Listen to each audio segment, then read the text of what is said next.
Hi busy people, ఎలా ఉన్నారు అందరూ? మీరు నా వీడియోస్ ఆల్మోస్ట్ హైదరాబాద్ చూసుంటారు.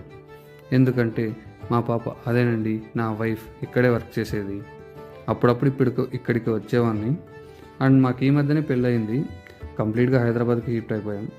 మా ఎంగేజ్మెంట్కి పెళ్ళికి 1 మంత్ టైమే ఉండింది. తను పెళ్ళికి ముందు ఆల్ఫాబెటికల్ డేటింగ్ చేశాకే పెళ్ళి చేసుకుందాం అన్నది. బట్ టైం లేకపోవడం వల్ల పెళ్ళి తర్వాత చేస్తున్నాం. అండ్ తన పేరు ఆల్రెడీ మీకు తెలిసే ఉంటుంది, చిన్మయి. సో ఆల్ఫాబెటికల్లో ఏ లెటర్ ఫస్ట్ కాబట్టి A for R date. And ఈ alphabetical dating every Sunday post చేస్తాం, తప్పకుండా చూడండి. ఎవరైనా సబ్స్క్రైబ్ చేసుకోకుంటే చేసుకోండి.